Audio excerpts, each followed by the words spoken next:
काली नजर। माँ, माँ। अरे क्या माँ माँ कर रहा है? बकरी का बच्चा है क्या? अरे माँ, मजाक छोड़ो। मुझे फाइनली वो मेन चौराहे वाली दुकान मिल गई है। अब देखना, आपका बेटा दुगनी स्पीड से पैसा कमाएगा। ओफो, ये क्या? मेरी ऑनलाइन मेकअप क्लास चल रही है। इतनी जोर से क्यों बोल रहे हो आप दोनों? अरे मेरी धर्म पत्नी जी, मेकअप क्लास बाद में करना। वो चौराहे वाली दुकान मिल गई है हमको। अरे वाह! रुको, मैं अपनी माँ को फोन लगाकर बता देती हूँ।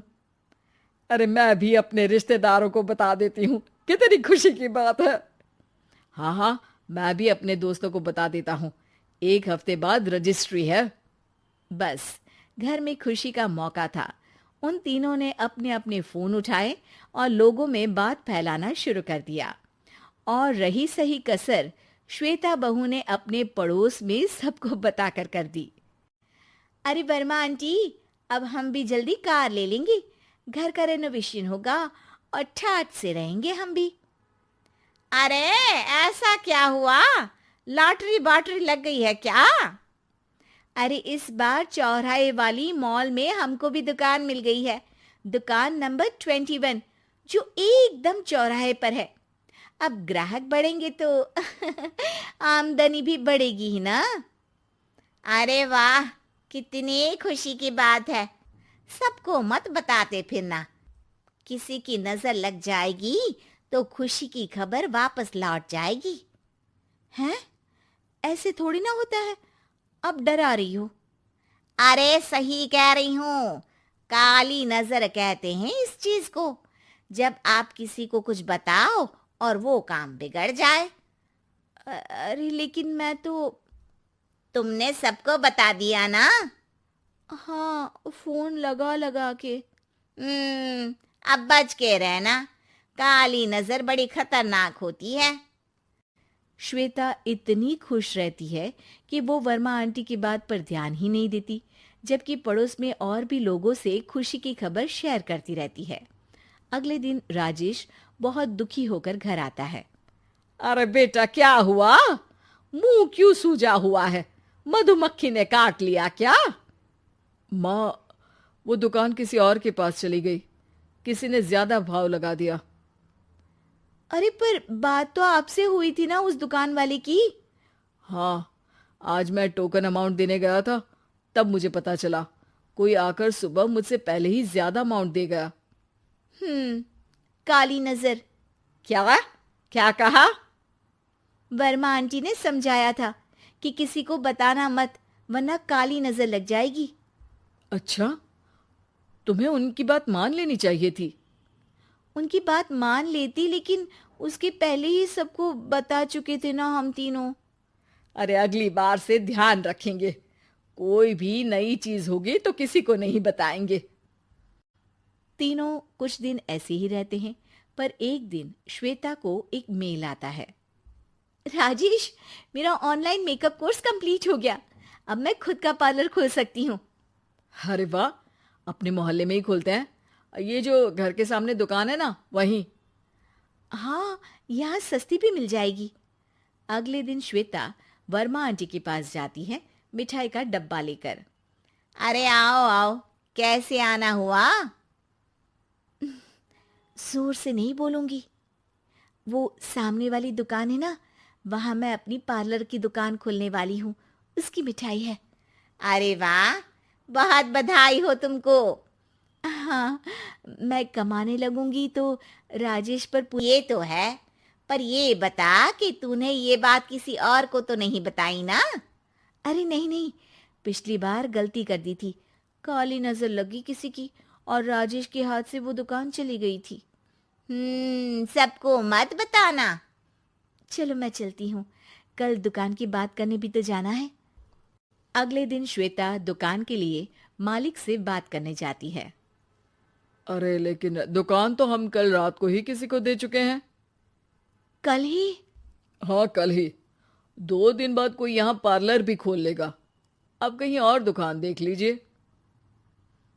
अरे पर हमको भी तो पार्लर ही खोलना था।